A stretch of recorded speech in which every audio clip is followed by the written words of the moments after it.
Esselamu Aleyküm, hormatly aziz vatandaşlar, Türkmenistan'ın içindeki yaşayanlar, daşarı yurtta bizim oğlan verilmemiz, doğumumuz, hemmesi var, hemmenizi köpte var salam. Şu mudam aydışım yali, men her bir öyde Türkmen öyünü ulukan toylar olup, toylar toya ulaşıp gitsinler. Men şu gepleşimi nemeden başlayayım. Men hazır yumurtaydık vereyim. Men o Türkmen marşı dövrünü bir zat yazdım da. O doğru köp adamlar onu ölçü kabul etti ya yönü şunu men yeni kaytalava aytacak. 11 aydıktım men ölçü kıslamın bildim. O dollar yankı prezident yankı Niyazov var. Şunu kollap onun yallakçıları ay gerek olsa sırtından veriyorlar olur. Ay beş köp geldi oluyor. Men şu söyleri yazdım da. Türkmenlerin Türkmen maşı şu yallakçılan ediyen hareketine sıyın verip da. Türkmenlerin Türkmen maşı toys şolon aydiyan şu da o yüreğindeki zatları şu da. Türkmenlerin Türkmen maşı Türkmenlerin akıl kuşu tuğulüme öyün kensen niye varsan sultan yani. Sen aylanyan dipedüzü paylaştırıp doğru sözü. Men sana bugün yarın öpben olun hem ayağın. Gece ünlü hizmetinde algayarız kaillarız. Sen bir ehrizadı bilyen ne mi diysen ırzadırız. İsle ursen, isle söksen, isle türmelere döksen. Han özün sen, sultan özün üçün pena tapsen. Aç olsak da çıdap biliriz. Olmanla çıdap biliyaz. 15 yıldır süt emmilen. Bize başka yol kalmaz. Şimdi bu zatları demek gören, ayçak gören zadım. Niyazov dövründen son verdim Homyodov geldi. O nahil gelenem ol düşünüp bullar. Sebebi hükman formuda kakoni bu kıyınsken taşıcı uzun adamlar seni kabul etmese de olur seni ömürtü tayinleyeler. Sen bolsun nahil ol. Serdar. Sen halka seyretmeyecek olsan nahu seni otayda otuyorsun sen o şey. Tamam. Gittar o gümmül.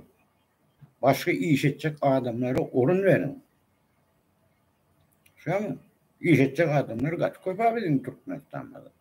Yani o diyeniz edip koyacağınızı koyup görecek olsanız bu zatlar katı elbet zatın üstünden elter. Şunu düşünün. En kıynansız adam biliyor musun? Sen tohumun birikleri şey yok et diye seni tohumun. Tohumun seni yok et diye. Burası kellen ayladı. Ben yani informasyonun birini burada işittim. Yani Mirzoyev Özbekistan prezidenti yani şu pensiya yağdayı vardı. Bir adamları bir kollu verin o. Öğrensen Mirzoyev'den öğrensen. Doğru yanlışsız adam yok. Yanlışın düzesinin katkı uzatlar o.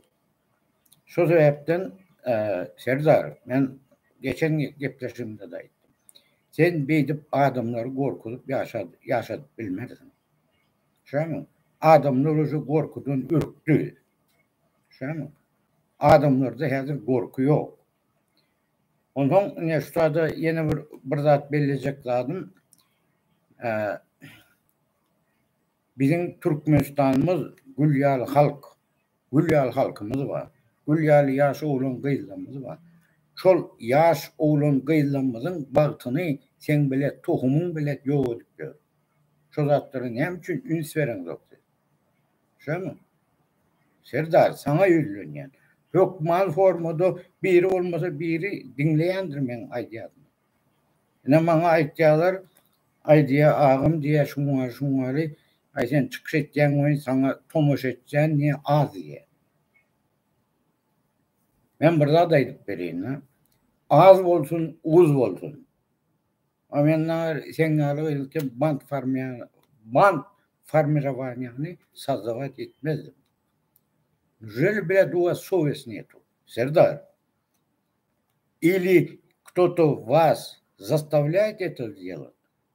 Нет. Нет, есть какой-то вот так причина, есть для этого. Есть даже основания, чтобы это говорить.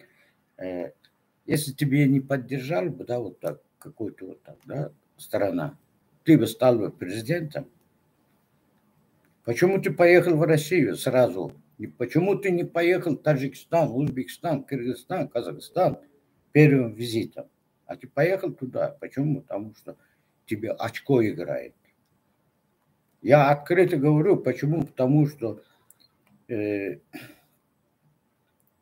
дело в одном, да, нельзя никогда быть мразом.